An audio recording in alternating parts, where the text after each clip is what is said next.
مولانا یک داستان آورده که در زمان سلطان محمود غزنوی شهر غزنه خیلی آباد بود، حالی فعلا زیاد آباد نیست، وقت خیلی آباد بوده.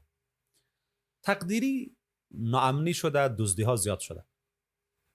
سلطان امر کرده که دستگیر شود. دزدها خیلی تلاش ناکام شدن. مامورین امنیتی نتوانستن. شاه مجبور میشه با لباس بسیار عادی که هیچ کسی را نشناسد در تاریکی شب خود به گزمه میپردازد که آمده که در یک جای چند نفر نشسته هستند، با اینا میشیند. اونا پرسان میکنن که جناب شما کی هستین؟ سلطان میگه که حالا یک نفر عادی است، میگه من یک فردی از شما هستم. اونا گفتن که ما دزدا هستیم. سلطان میگوید که من با شما هستم. اونا گفتن که ما دزدای عادی نیستیم، ما ماهرین فن هستیم، هر یکی ما بسیار هنرهای کلان داریم. خب تو چی هنر داری؟ خب بادشاه هست میفهمم. گفت چی هنر دارین شما؟ یکی از اونا گفته که خاصیت من در چشمان من هست، در تاریکی شب هر کسی را ببینم در روز میشناسم. خب یک کسی دیگر گفت که خاصیت من در بازوهای من است، ما دیواری که چی مقدار ضخامت داشته باشه را سوراخ زده میتوانم. دیگرش گفت خاصیت من در چنگالهای من هست و بلندترین قله ما بالا میشوم. یکی دیگرش گفت خاصیت من در بینی من است، من استشمام میکنم، هر جای خزانه باشه میفهمم، همچون مجنون بو کنم هر خاک را، خاک لیلا را بیابم بی خطا. و دی زمن مولانا داستانی مجنون مختصرا شارتکات میگه که برای مجنون که لیلی وفات کرد برش نگفتن. چند ماه بعد خبر شد هر قبر بوی میکرد بالاخره یافت. این شخص هم گفته که من این چنین استشمام میکنم، بوی میکنم. ها خلاصه این پروگرام اینا تکمیل شد و اینا به بادشاه گفتن که تو چه خاصیت داری؟ بادشاه گفت که خاصیتی من در ریش من هست، ریش من بجنبد مجرم از زیر دار نجات میافد، مجرمان را چون به جلادان دهند چون بجنبد ریش من ایشان رهن. دزدا خیلی خوشحال شدن، گفتن قوم گفتندش که قطبی ما تویی، روز مهنت ها خلاص ما تویی. گفتن که آها تو خوبی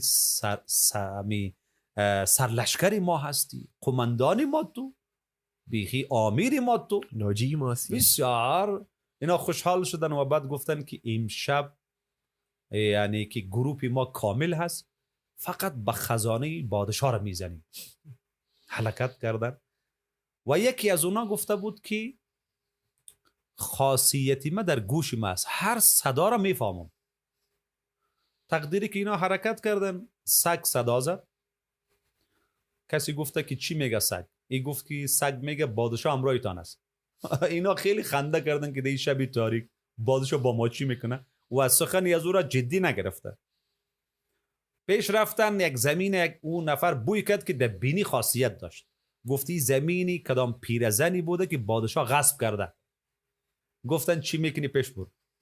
ها خلاصه استشمام کرد، خزانه بادشاه را دقیق کوردینه داد و دیگرایی که خاصیت‌های خاص خود داشتن مهارت خود نشان دادن، خزانه را کشیدن.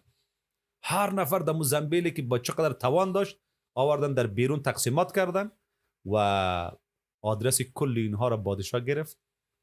همین که به دفتر خود آمد صبح شده بود دیگه و نیروی امنیتی را فرستاد، هر یکی از اینا را با خزانه دستگیر کردن.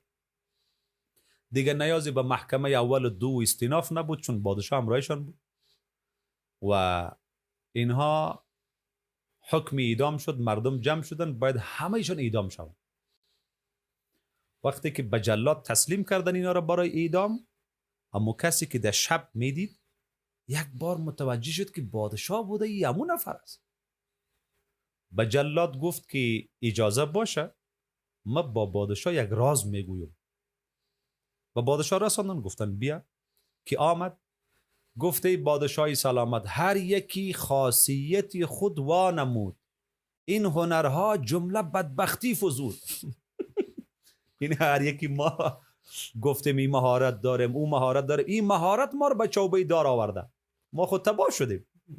لیکن شما گفته بودین که ریش بجنبانم، ما خود شما رو شناختیم، ما امیدوار هستیم که شما ما را نجات بدید، امو خاصیت خود به نمایش بگذاره.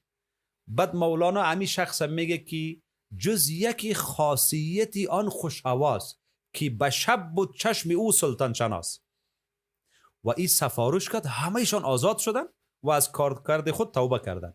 لیکن خاصیت مولانا شعرسرای چیز نیست، عموما داستان نیست، هدف گرفتن نتیجه گرفتن است. مولانا گویا از این داستانی تو نشان میده که اینا دزدی کردن، پادشاه امرایشان بود، چقدر خنده آور است و چقدر جای شرم است. پادشاه ببیند حالا هر روز ما گناه میکنیم، پادشاه آسمان و زمین ما را میبیند و هو معکم، چقدر جای شرم و خجالتی است. وقتی او دزدا از پادشاه خیلی شرمیدن و خجالت شدن و ما از خدا نمیشرمیم، خیلی جای شرم است. پادشاه امرای ماست، شب و روز امرای ماست. الله شب و روز ما را میبیند و باز ما گناه میکنیم. یک نتیجه گیری دومی که گفتن که هر یکی خاصیتی خود وانمود، این هنرها جمله بدبختی فزود.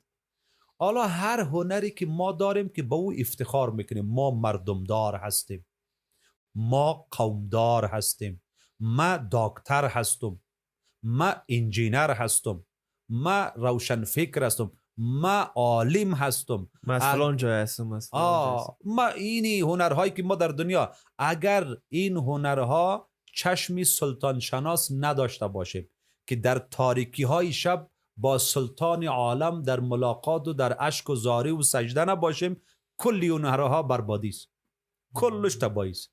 این هنرها جمله بدبختی فزود.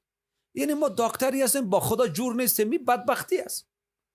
ما یک عالمی هستیم که ما شبها با خدا راز و نیاز نداریم، چشمی سلطان شناس نداریم، ولو تحصیلاتی ما با کجا رسیده باشن، خیلی دکترا داشته باشیم، خیلی کتابات تألیف کردیم، اما چشمی سلطان شناس نداریم. امی دکترا بودن بدبختی است، امی تحصیلات بدبختی است که اگر ما این خاصیت، مگر در امریکا کم دکتر است، مگر در چین کم دکتر است که با خدا جور نیستن، اصلا دین ندارن، اصلا بدبختی است. بنان هر آن علمی، هر آن هنری که آن ما را چشمی سلطان شناس بدهد، در تاریکی های شب سلطان شناس باشه و این چشم قشنگ خدا برای ما نصیب کند